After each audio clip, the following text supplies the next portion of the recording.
Sugar and salt. They are both white crystalline solids.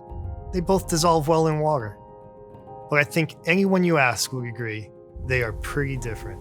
Ask a chef, and they'll say their taste couldn't be more different.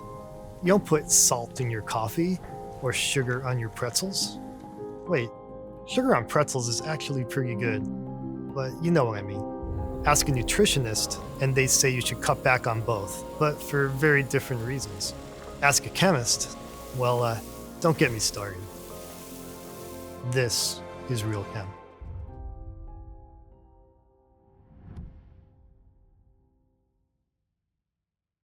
Okay, you got me started. The difference between sugar and salt is all about the way the atoms are held together. It's about covalent versus ionic bonding. Let's explore.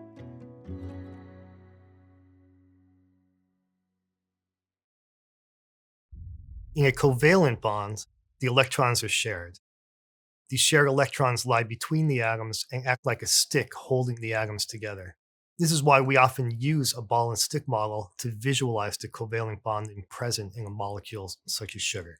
Each ball is an atom, and each stick is a covalent bond tying together the two atoms that decided they were going to share electrons. An ionic bond is a very different beast. It arises when instead of sharing electrons between two atoms, electrons are transferred between atoms. Let's take table salt, sodium chloride. Instead of sharing electrons, an electron is transferred from the sodium atom to the chlorine atom. When the sodium atom loses an electron, it becomes a positively charged ion or cation. And when the chlorine atom gains an electron, it becomes a negatively charged ion or anion. These opposite charges attract each other, leading to a strong electrostatic interaction. It makes sense to call it an ionic bond because the interaction between the cation and anion is at least as strong as that in a covalent bond. But this ionic bond is quite different from a covalent bond. In an ionic bond, the attraction is just due to electrostatic attraction between the opposing charges on the cation and the anion. In a crystal of sodium chloride, the cations and anions are like spheres that are stacked, so that each cation is surrounded by oppositely charged anions, and each anion is surrounded by oppositely charged cations. In visualizing this stacking, lines are often drawn to make it easier to see how the ions are arranged, but these are not like the sticks in our ball and stick model of sugar.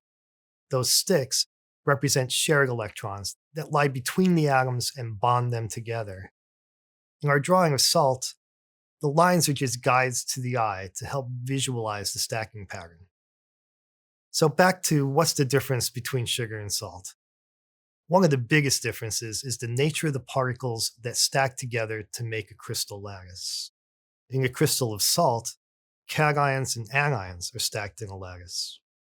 And when the salt dissolves, these cations and anions disperse throughout the water as individual particles, individual positively charged particles and individual negatively charged particles. Cooking, it's about making tasty food. In chemistry, it's about understanding matter at the atomic scale. These are more related than you may think.